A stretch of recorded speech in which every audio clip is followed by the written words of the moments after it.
But the reality is that not a lot of people are centering disabled people when they're making these big decisions on votes like what happened last summer. They're thinking about the other parts of the bill, and frankly, not thinking about the realities of that people like me are sharing. So many disabled people came out. We had a 60-hour vigil on the mall in DC last summer where we read stories for 60 hours. And sometimes stories aren't enough, but unfortunately the pain is going to come. And I do think then there can be a little bit of a reckoning that needs to happen in terms of what our tax dollars should be funding. Welcome to the Nick Speaks podcast, where we speak up, speak out, and speak loud for the disabled community. Tune in every Tuesday, and don't forget to subscribe. And now your host, Nicolas Comstock. Hi, everybody. Welcome to this brand new episode of the Nick Speaks podcast, the podcast dedicated to the disabled community, where we speak up, speak out, and speak loud about the issues that matter to the disabled the most. I'm your host, Nick Comstock. You guys, I'm so glad you joined me today on this Tuesday morning, or whenever you're listening to this episode. I am so glad to be with you as always, and today I have another amazing guest.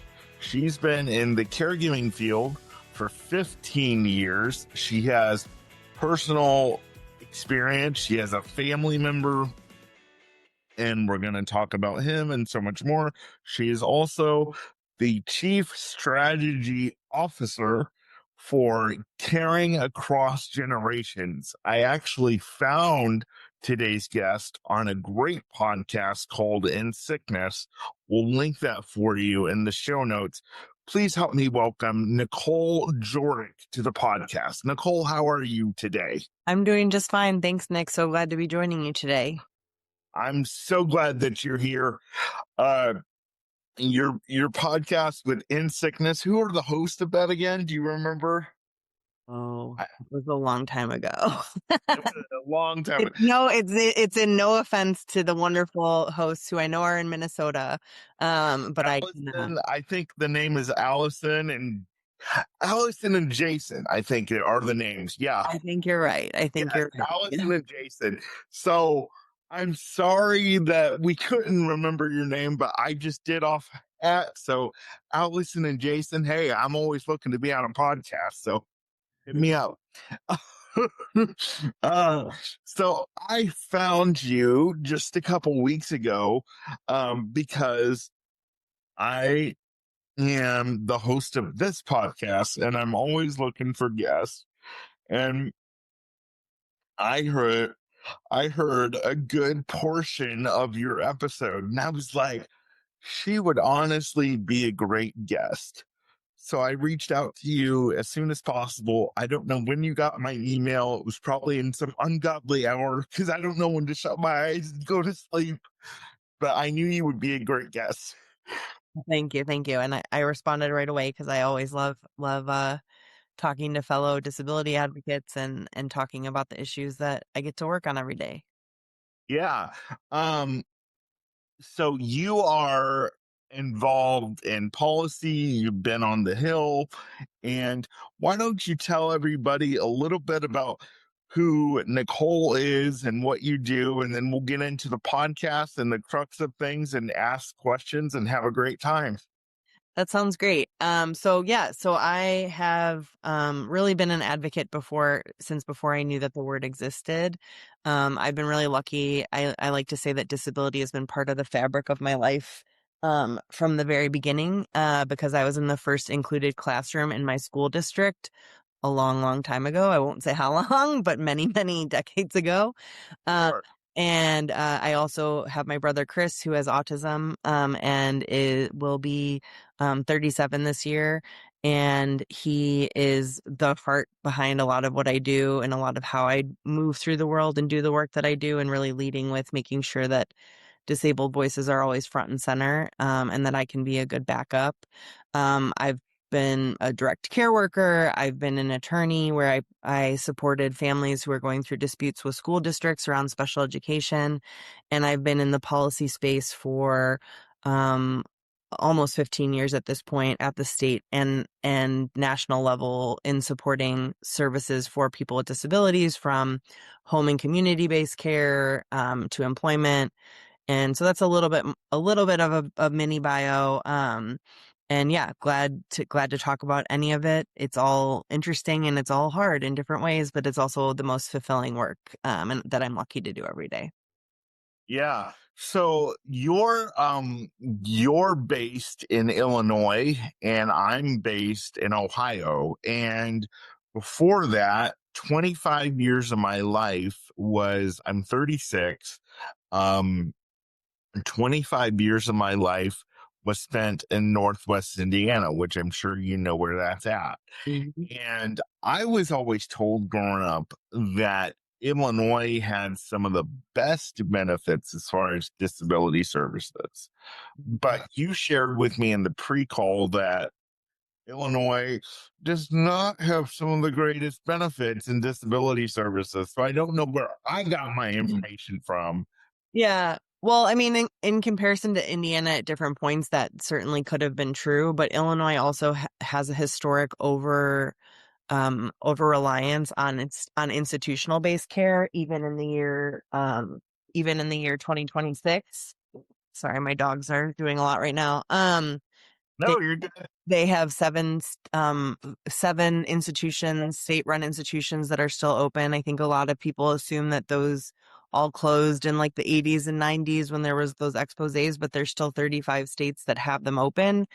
And what that also means is that's a big suck of the resources and money that could be going to support home and community-based services. So in Illinois, there's a 15,000 person waiting list for these types of services. So actually, when it comes to all rankings, Illinois actually ranks towards the bottom when it comes to serving people with disabilities.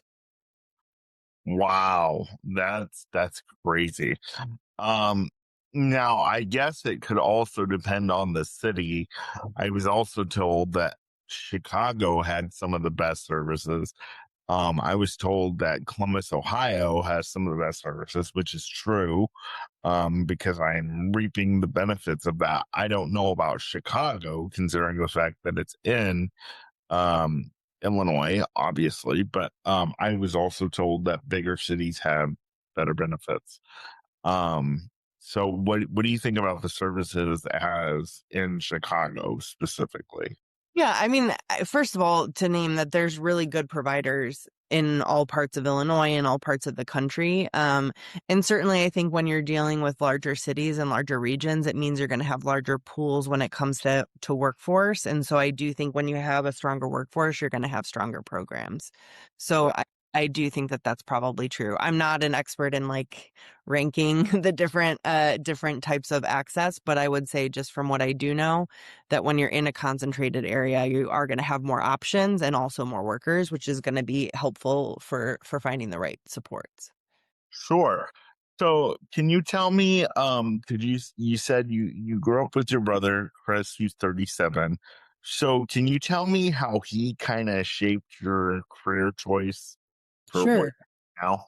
Yeah, I mean, I have always been somebody who's very focused on justice, and so Chris has some vocalizations and some stims that, like, when we're out in public, that became very obvious. Especially when we were younger, and I was the first one to kind of jump in and do what I would call educating, in as kind of a way as I could, when people were staring or making comments and that sort of thing. And it just made me realize how, everybody should have be able to be part of the community no matter how they show up in the community. And Chris doesn't use his voice to speak, but actually let's see, let me do some fast math. It was probably about 15, 16 years ago. Well, really, no, it was 20 years ago because it was in 2006. He started typing to communicate and using kind of simple yes, no, and multiple choice options. And it was then that we really realized how much he had been learning when he was in school. He was one of the first students with autism included in our school district. And he, all of a sudden through multiple choice got like a 98% on his constitution test. And all of a sudden his personality really started showing up in his typing in ways that were really amazing. And so just having him, all of us always believed and knew that he was there, and that's why we should be integrating him as much as possible. But for him to be able to express that back was really powerful. And around that time, I was already practicing special education law at that time, but it just really made me realize how important the voices, however those show up for people with disabilities, really leading in shifting the way that we think about people with disabilities was really important. And so, I mean, he's the voice in my head is, I guess, probably the best way to describe it, which is maybe ironic considering he doesn't use his voice to speak. But Right. knowing that the life that he wants and the life that he has is something that I think every disabled person should have access to is really what drives me. Yeah, absolutely. And you seem to be fabulous at it. Um, so I have a question for you. You said, first of all, something that shocked me was you said 2006 was 20 years ago. My God, I'm old. Um, I don't know how old you feel, but I feel old hearing that 2006, 20 years ago.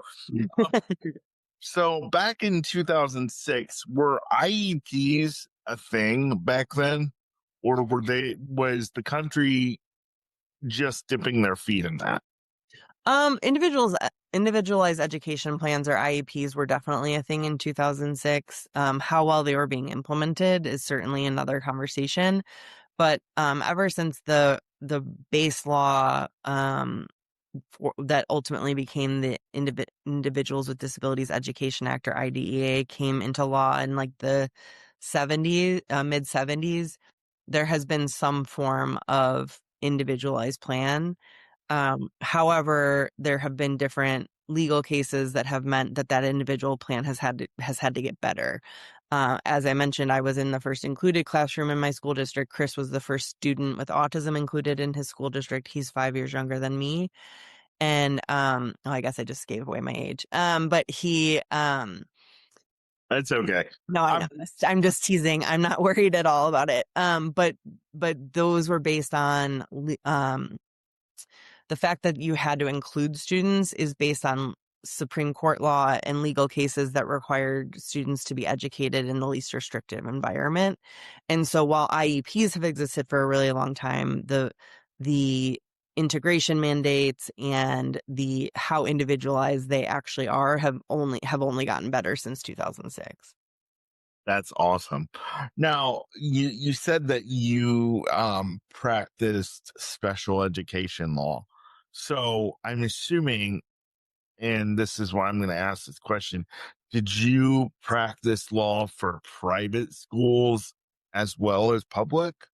Or did you just I didn't represent the school districts. What I represented was the families. And so a lot of those families, the majority of those families, were working with public school districts. I did a lot of cases in Chicago public schools.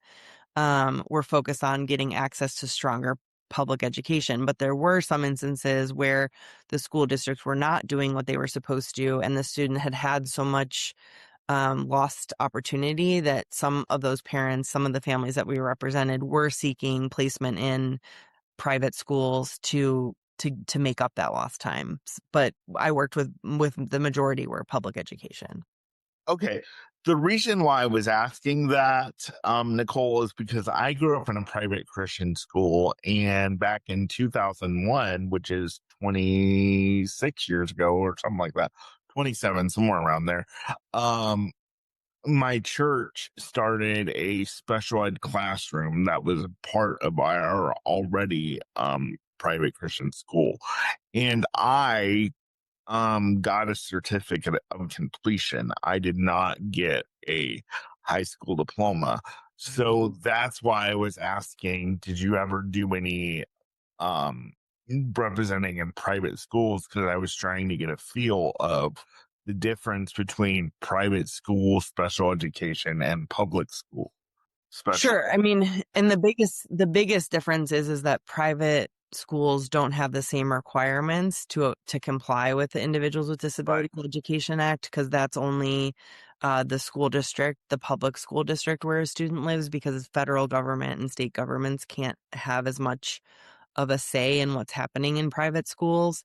But what you're bringing up, the point of a certificate of completion versus a degree, is something that unfortunately a lot of people with disabilities have faced, whether it was in private school or public school. And Mhm. I kind of call that tracking, where they make assumptions. I'm a big believer in presuming competence. Chris, my brother, is the one who taught me that. When you assume that the person, no matter what their behaviors look like, I believe that every behavior is a form of communication or something else. You presume that they have competence. You presume that they have value, which of course we all should make those presumptions. But a lot of people see somebody's disability and that's all they see. And then you might end up in like a social skills track or and not be focus as much on academics. And that's really a disservice to the students with disabilities, no matter where they're being schooled. Yeah.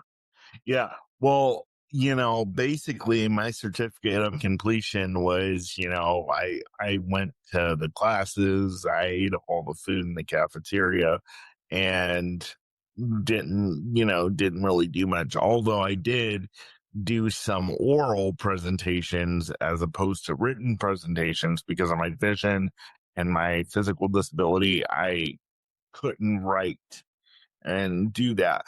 But it's really made it difficult for me because I didn't get a high school diploma, which I didn't find out actually until a couple years after I graduated. And then I found out several years later that my parents actually knew that I wasn't going to get a high school diploma, which was really damaging because I was like, why would you pay for that? Yeah, sure. You know? So, and it's been really damaging for me because, and then they're like, Employment prospects and stuff. Yeah. And they're like, well, you don't have a high school diploma. And I was like, what?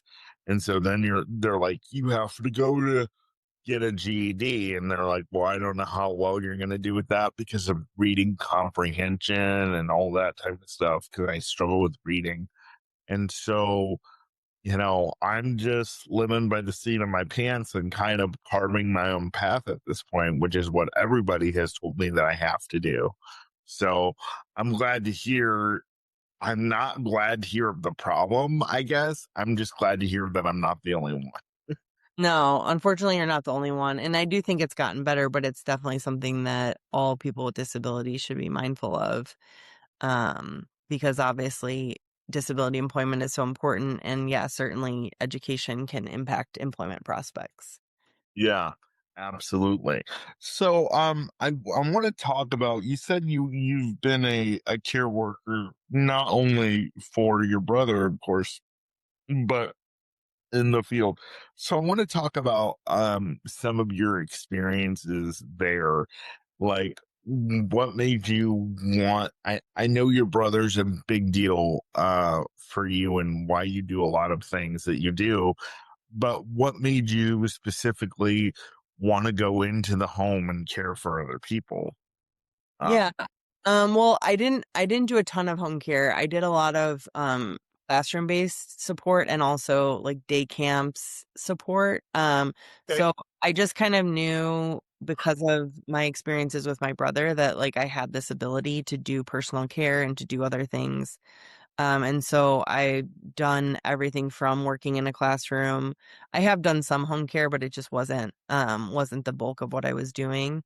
And but I just knew that if I was going to spend my time working, that I wanted to be working doing something that supported other people to live their best lives. And so even when I was in college, I I still worked, and I worked with a little kid who I can like see in my head, Roz, who I worked with him in multiple different settings, from a typical preschool, and then also in his home. Um, and and it was really obviously fulfilling to me, and I had to work, so I wanted the work to be meaningful. And that's kind of what's always guided me, including when I went to law school. I didn't know the kind of law that I wanted to practice, but I knew whatever I did, I wanted it to be helping people with disabilities. So that's always kind of been the driving force. That's awesome. I love that. One of the things that I loved hearing you say on the podcast in sickness was that we need to get both political parties together because a lot of the, I'm going to try not to get in too much politics, but it's kind of hard because disability surrounds politics. And so, a lot of people in the disability community that I'm familiar with blame one particular party for hating people with disabilities or what have you. And they say one party is more for disabilities than the other party. And what I liked you saying is that we needed both Democrats and Republicans to come together and work on different things for people with disabilities. Can you talk a little bit about your policy work and some of the work that you've done on the Hill and some of the things you've tried to get passed and some of the things you may be working on now? Yeah, certainly. Yeah, I mean, and historically, actually, disability policy has been pretty bipartisan. I mean, the Americans with Disabilities Act was signed by President George Bush, Yeah. H.W. Bush, and it was supported by members of both parties. And when you think of, there's other programs. So the work that I do really focuses a lot on Medicaid. I also have done employment policy in the past. Now I pretty much exclusively do Medicaid and Medicare work. But the reality is that even some as recently as 5 years ago, there have been bills that were supported by both Republicans and Democrats to expand access to home and community-based services through the Money Follows the Person program. So there are those snippets where you see that bipartisan work still happening, even in the divisive environment that we have. The problem is, though, and why I do think it looks partisan, even though it maybe isn't, is that when you have big threats against programs. So in 2017, there was a massive threat for cuts to the Medicaid program through like fundamental structural changes. Sure. And we were able to fight that off. I was right at the center of that fight when I was at the Arc of the United States. And also recently in the Medicaid cuts that were passed last summer, that there was only one party that was voting for those cuts. And those people were saying that they didn't want to do things that impacted people with disabilities, even though we were saying that the vote that you're taking is going to impact people with disabilities. And what we're seeing since the bill passed is that it's impacting people with disabilities. The reality is, though, is that it's about where we want our money to go. And that shouldn't be a political issue. It shouldn't be a partisan issue to say, and it's actually not. We do polling all the time, and it shows that across the political spectrum, whether you're somebody who voted for the current president or you're somebody who voted for his opponent, over 90% of people believe that more tax money should be spent on supporting people with disability as an older adult. Absolutely. Yes. So the public support is there. The political will needs to get there. And I think that we'll have those moments again soon, hopefully. But the reality is that not a lot of people are centering disabled people when they're making these big decisions on votes like what happened last summer. They're thinking about the other parts of the bill, and frankly, not thinking about the realities of that people like me are sharing. So many people share their stories. So many disabled people came out. We had a 60-hour vigil on the mall in DC last summer where we read stories for 60 hours. And sometimes stories aren't enough, but unfortunately the pain is going to come. And I do think then there can be a little bit of a reckoning that needs to happen in terms of what our tax dollars should be funding. And the difficulty with it being bipartisan is that the cost to addressing waiting lists in this country for services, making sure that workers make more money, is ultimately has a dollar sign attached to it. But I think we're going to get there. I think the political will match the public opinion sooner than we think. Yeah. I like your optimism, and I like that it's not just, oh my God, they're taking all the services away. Ugh. So my program is also about education, and I've never really had anybody about policy on. And maybe, if this is on the spot for you, we can come back and do another episode.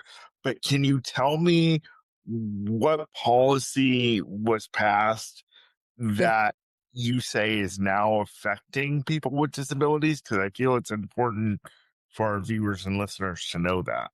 Yeah, definitely. And it's not putting me on the spot. I could probably talk about a lot of this stuff in my sleep. But so Medicaid, I think it's important to really have a little like quick, like 1 minute Medicaid 101. Sure. Medicaid is a state and federal partnership. It is a program that is overseen by a federal law, but that states run. States put the money in. They know that they're going to get a match back from the federal government because it's a partnership really when it comes to money. When big cuts were passed, and unfortunately last year in President Trump's One Beautiful Bill Act, it included over 900 billion with a B cuts to Medicaid over 10 years. And what that means is that that states are going to get less money. Medicaid makes up about 1/3 of state budgets across this country. So Okay. that's already having an impact because right now we're at a time when states are having their state sessions, their state legislative and governing sessions.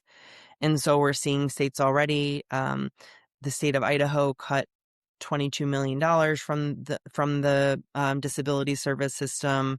Other states are cutting provider rates, which ultimately means cutting wages for workers to make up for that federal cut. The reason that this is happening, Dollars yeah, for the 900, $900 billion of cuts. exactly, Go on. Yeah. 930 to be exact. Um, 930. Yeah.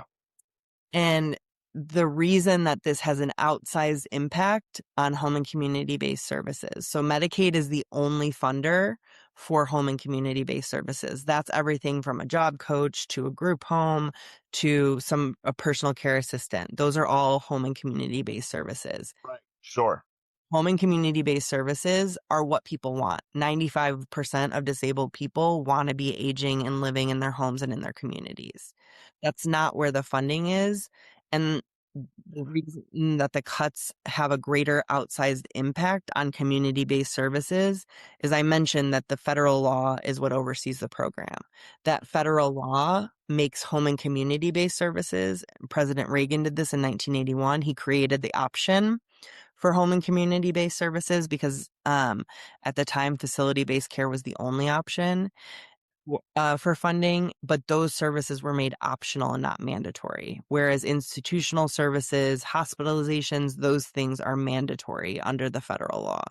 And so when states face these large cuts, $930 billion, they don't really have a choice on where they can look to cut because they have to keep funding the mandatory services.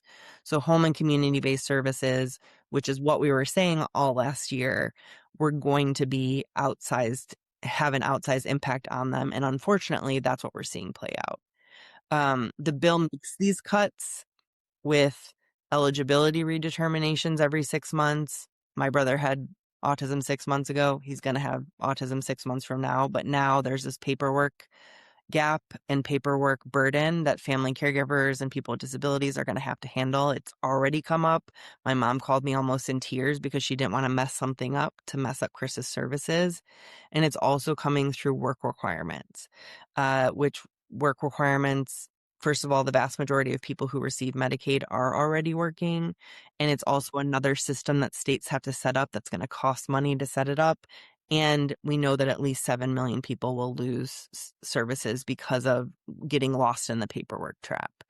And so the cuts are huge because they're already having an impact. And also the way they made the cuts are going to have even harder and tougher implications. And there's no plan at this point to delay any of this implementation. So it's all going to be coming down January 1st of next year.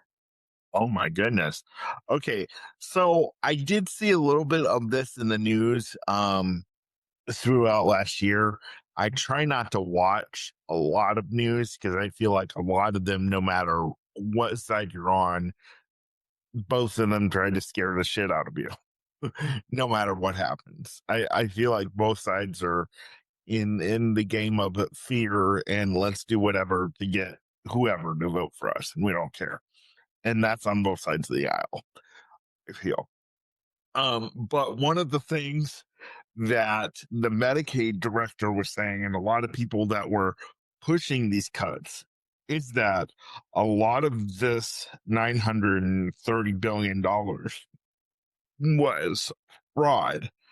How much of that do you think is actual fraud versus cutting people who actually need the services? Yeah. So I do want to be like clear that the fraud conversation actually started well after they voted for the cuts. The fraud conversation really started last December, which was 5 months after they already passed the cuts. Okay. This is a newer narrative that they're bringing up and something that I want to be really clear on. There are Sure. there are already oversight mechanisms in the program that does catch bad actors. But those bad actors are providers. Those bad actors aren't disabled people or family caregivers or individuals at all. So those oversight mechanisms, really important, should exist. They're going to get weakened with these cuts.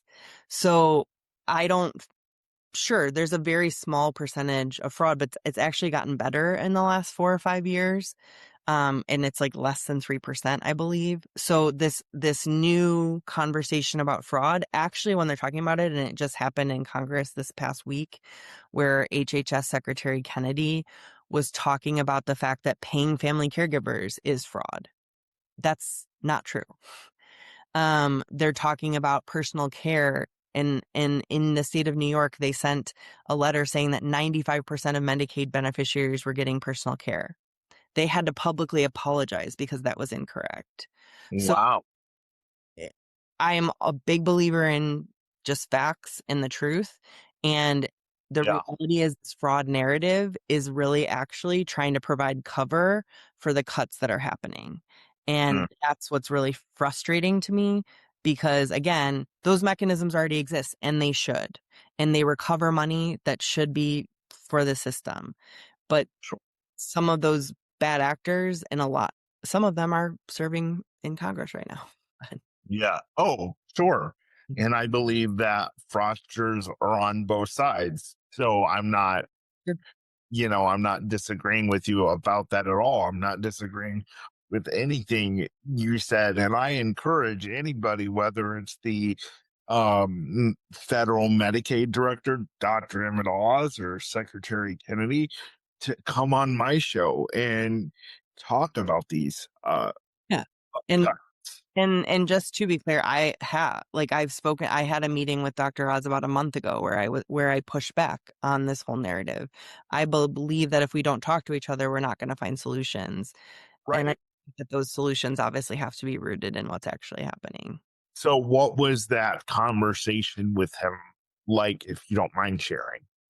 Yeah, I mean, I want to be a little cautious because I want to be invited back into meetings, obviously. But it was the root of the conversation was about fraud, waste, and abuse. And what I was able to share were the mechanisms that were already in place. And I was able to share where there might be some fraud in the system, like private equity, who's buying up a lot of home care providers and in cutting, so again, like reasonable minds can differ on certain things and still find common ground. And so that is what I focused on is the types of services that you're talking about on their face as fraudulent are not. I provided facts and data about why they are not. And then I talked about some other places that would make more sense to me as an advocate to look for money in the system. Well, you said you wanted to be cautious and you wanted to be invited back in meetings, and I totally respect that because I get that too. But I will say that my mantra is speak up, speak out, and speak loud. And if you were to ever get ousted from that, I would come out publicly on this program and say, this is what I do. This is what I'm talking about. So get your shit together. And I would say that for both parties. I just want to put that out there for me personally. And again, I invite any of these people that have real power to change the lives of people with disabilities, good, bad, or indifferent, to come on my program. This is why this program exists. This is why we're over 80 episodes in. And this is why I wanted to have you on. So at the end of that meeting, did you feel at all like did you feel at all that you guys got to at least some common ground? I think that what we got, which is I think frankly sometimes the best you can get in meetings, is seeing the humanity of one another and understanding that intentions aren't bad, even though viewpoints can be different. And I agreed to continue to talk to them and figure out ways to work together in ways that make sense. And that's my goal with any meeting that I have on both because I work really hard on the Hill and with administrations, no matter who's the president, to have strong relationships with the administration and with both sides of the aisle. And I think that's really important. Because you have to, because otherwise nothing is going to get done on either side. You have to. I don't like how either party, when they're in power, tries to bulldoze each other and say we're going to do this no matter who. And it just serves nobody. And that's why I like what you said on the podcast that I found you is we both have to come together and talk about these things. I want to talk about, you said earlier in the podcast that 35 states still have institutions that are running. And in the pre-call, you gave me a general number of $200,000 that is spent on these institutions per year. Now, does that $200,000, Nicole, does that come from Medicaid programs? Yeah. Yes. And it's more like between 215 and 250,000 per year per person, per institution. And part of that is because what you're paying for is keeping these buildings open and obviously the staff and everything else. Whereas the average cost for serving somebody in their home and community ranges between 50 to 75,000. So it's much more fiscally responsible to serve people in the community.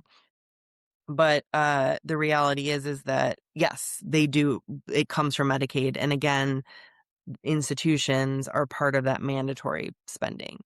So it's more expensive to serve 2,000 in Illinois.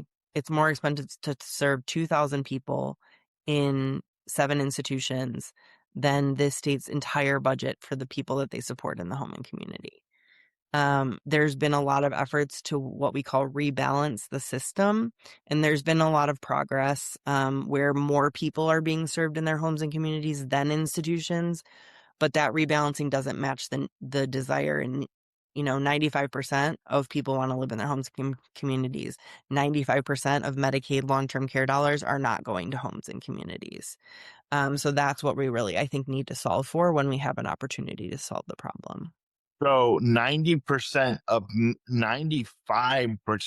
Medicaid dollars, you're saying that in your opinion should be going to home community-based services are not. Correct. It's more like the national average is just a little over 50%. Wow. And that's across the board. So for disabled people, it's 95% of people want to stay in their homes and communities. For older adults, it's 90%. But you have whole industries that are based, the nursing home industry, other industries, and there always will be a need for some level of that. Again, you notified notified or nursing facilities, whatever, for different agencies. But I didn't say 100, but it's very far, the 50+% to 95%. There's a big gap of funding that needs to come to serve the people that are currently on waiting lists. And that's over 500,000 people. Sure, absolutely. And so do you think that if maybe not all 35 states shut all the institutions down, because like you said, there is still a place for that, like nursing homes and ICFs and other things. Do you think that if these 35 states did a significant downsize of these institutions, we could take the 215 to 250,000, put that back into Medicaid. Do you think that would relieve some of the financial strain off of Yeah. the community-based services? I do think that would help. I do want to just, I don't believe, I think that yes, could be a need for private nursing facilities, ICFs, which are also private. I don't believe that any state needs to have a state-run institution. I think that those are antiquated models that should go away.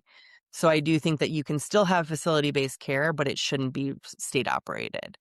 And a lot of people don't think that these places are still open because they call them different things. It's in Illinois, it's state operated developmental center. Well, that doesn't sound that bad. In some places, it's state schools. In some places, it's state hospitals. You can still have the services that are delivered in those places, but they shouldn't be run by the state because that's inadvertently looking like that's the service delivery system that states think is best. And in a way, I was on the HRC committee here in Richland County, Ohio for 4 years. In a way, that's taking away a lot, if not all, of some human rights of the people who live there. Is it not? Because they have to go by what the state tells them. Yeah, And 100%. And a lot of them also, I mean, several of them in Illinois have been under review for getting their certification pulled because of some of the horrible things that happen in them still. And again, this is the year 2026.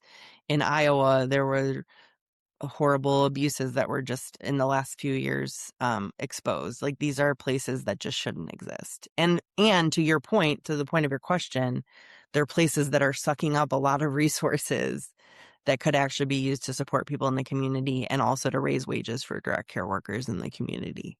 sure, sure.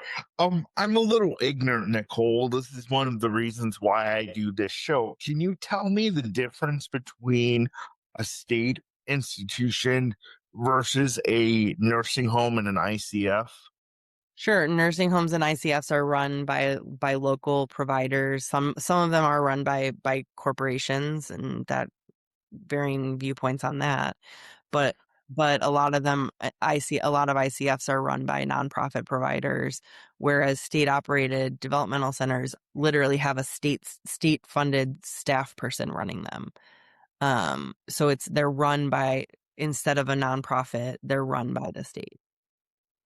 And why are you so passionate? And I agree, because I know a lot of people in my state alone are worried that the current administration is going to go back to an institutionalized model. And I don't believe that they are. But why are you so passionate? What is it that you've seen in these state institutions that say these need to go? It's because of the fact that that's where a lot of money is being spent, that it shouldn't. And the reason that people have concerns that whether it's an intended consequence or not, but that a consequence of the cuts could lead to heavier levels of Sure. unnecessary institutionalization, is because there won't be a home and community-based service to back up. Mm. Because when you have cuts, the first, like I said, because HCBS, home and community-based services, are optional services, those are going to be cut. And so then because I think here's a way to describe it that I think a lot of people don't realize. In my home state of Illinois, there's 15,000 people on the waiting list, as I said. Some of those people are going to wait up to a decade for services. Any of those people at any point has a right to institutional care. What they're waiving is that right to institutional care. So any of those people could go to one of those 7 places. They're not going. They'd rather wait for 10 years because that's not what they want. Of course. But Yeah. that might be, and so what I'm passionate about is giving people with disabilities what they want, which is home and community-based services. And why I'm really also passionate about the closure of large state-run institutions is because of the historic harms and the continued current harms to disabled people who are living there. Absolutely. So that's interesting that you say there's a list of 15,000 people that are still waiting on home community-based services. Here in Ohio, I don't know how long ago it's been. I think it may have been 11 years ago or so.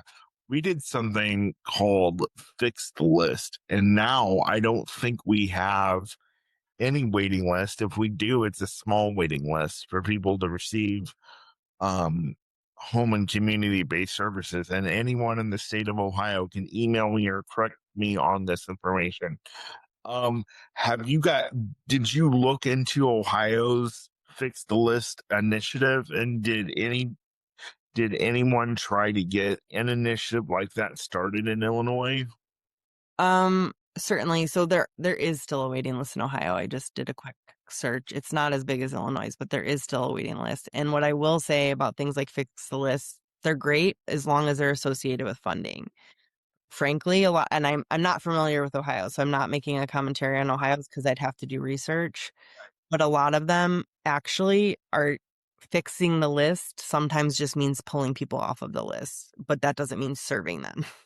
And so I do think that what we actually need is a federal requirement and a federal change. So I mentioned that, and I can talk about this because it will have been introduced by the time this airs, but that home and community-based services are optional under the federal law. That's what we really need to change. We need to put it on equal footing to institutional-based care and also make it mandatory under the law. So there is a bill that I've been working on for almost 10 years that's going to be reintroduced next in late April. So it has already been introduced. Folks can Google it as they're listening. But the HCBS Access Act would do exactly what I'm talking about, which is make home and community-based services mandatory under the federal law. And that would mean that states would have to provide those services just like they have to provide other types of services. Fundamentally, what that would mean is that waiting lists would have to go away. The bill also includes a lot of funding to make sure that that happens, because right now there's 600,000 people, over 600,000 people waiting for services. You can't just put 600,000 more people in the current system that already has workforce shortages and already doesn't have enough providers. And so what the bill does is also provides a bunch of funding to create that infrastructure needed to pull those people off of the waiting list. And so that's, I think, what you need to see, because the state by state way hasn't historically worked, or else we wouldn't still have 35 states that have institutions, and we wouldn't still have all but a handful of states that have waiting lists. Yeah. Yeah. Well, you say you don't know much about Ohio and you would have to do some research. I can tell you that Ohio, North Carolina, and Missouri, and those are three states that are still run by county boards. And so we have 88 counties here, which means we have 88 county boards. And so what that means is that there's a 40 and 60% match. I believe the federal level pays 60%, or the state pays 60%, and the county board pays 40%. And the services here are really phenomenal. We were actually told by my case manager here we were told by my case manager in Indiana, that Ohio has really great services. It's one of the things that we're facing here in Ohio is that everybody's kind of afraid of property tax going away, because a lot of our services are solely based on property tax levies. So that covers the county-based side? Yes. That makes sense, yeah. So, and it's not just going to affect if this property tax thing gets on the ballot and we're in November, or if it doesn't get on the ballot in November, but it gets on the ballot eventually, it's still going to affect schools, police, fire departments, anything that does with community-based services, whether it's disability or not, it's going to strongly affect it. So, and it's not that I don't want anybody to, because I was just talking with someone that will be on my podcast this Tuesday. For those of you who don't know, we pre-record this episode. I talk like it's Tuesday all the time, but we pre-record most of our episodes. And so one of the things that she shared with me is that a lot of people are afraid of, once this gets on the ballot, we're just going to lose our services and they're all going to go away. No, it's just going to go into the state budget directly, and we're going to have to figure it out like the rest of the states do who don't have county boards. Okay, this is what we're going to have to set aside for fire. This is what we're going to have to set aside for police, all those type of things. But it really is going to affect our system if this does get on the ballot. But what I want to encourage service providers and county boards to do is stop being so afraid of it, where stop being so focused on the fear, where you're not providing the good quality services that you still can while these property taxes are still in place. And we need to figure out, if that does happen, where do we go from here? I feel like everybody's in a state of fear right now because of this. But anyway, I'm sorry I got on a tangent.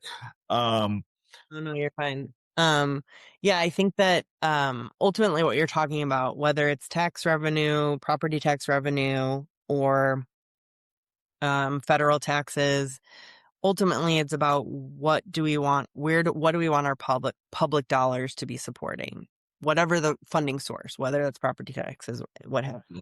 And like I said, there is almost universal, like frankly nothing polls better than the way that we see polling across the political spectrum on public dollars going to support people with disabilities and aging adults in the community. And so I think that's what we have to focus on while everybody kind of works out the different mechanisms. Because to your point, yeah, Ohio has county boards.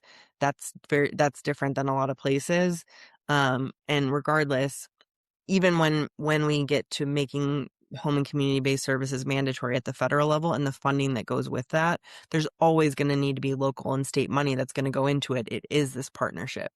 And so I think it's ultimately about asking people those questions versus getting involved in like the nitty-gritty of tax fights. That's kind of how I think about it.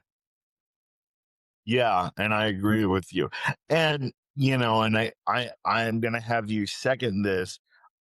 This is why I preach so much that people need to get involved with their local state politics. I just testified in front of part of the Ohio legislature on March 17th, specifically about disability housing and the Capital Community Assistance Fund. I may have just butchered that, but I testified in front of them on March 17th. And so, services for people with disabilities are never going to improve unless people do what I say week in and week out, which is speak up, speak out, and speak loud about the issues that matter to the disabled community the most. That's the best thing. People say, how can I get involved? Get involved with, I'm sure every state has local advocacy chapters. We have several advocacy chapters here in Ohio. I'm sure you do in Illinois. Get involved. Start somewhere. We can't just say, oh, well, the state doesn't care about me. They're not going to listen to what I say. Well, then if you constantly have that attitude, nothing is going to change. Nothing is. No, 100%. I completely agree. And that's a good point to really end on, is that it's so incredibly important, whether it's your local politicians, state politicians, or federal legislators, that you're the face or the voice that they're thinking about when they're making some of these decisions. And that's only going to happen if you're out there talking, sharing your story, advocating, because that's really how we make change, is by coming together and by being involved. We can't just sit on the sidelines. What we have to push so that political will can match the public opinion. Absolutely. Well, I really enjoyed this conversation. Nicole, are there any, final words that you would like to say to our audience and our listeners? Maybe an encouragement or something for Yeah.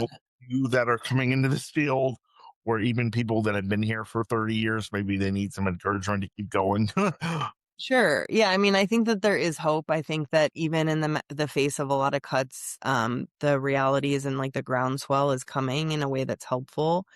And something that I say a lot that I think I'll end on here is that you don't have to, I talked a lot about kind of Medicaid policy and other things that can be confusing and can be hard. You don't have to be an expert. All you have to be an expert on is your own story and the needs that you have and the needs that those in your community have that aren't being met. You don't have to know the ins and outs of this policy to be a strong advocate. All you have to do is be able to share why this matters to you and why this matters to your family. Awesome. That's great. Thank you so much for being here. This was fun. And we'll definitely have another conversation. If something with big policy comes back and you want to come share it, please do, because this is why this program is here. I want you to stay with me real quick because we'll have a 1 to 2 minute conversation after I'm done recording. I know you probably got to go to another meeting. But this is the Nick Speaks podcast, where we speak up, speak out, and speak loud about the issues that matter to the disabled the most. And I want to say thank you to my guest, Nicole, for being here. And I want to say thank you for listening and watching today's podcast. I will see you next week for an all-new episode. Bye-bye.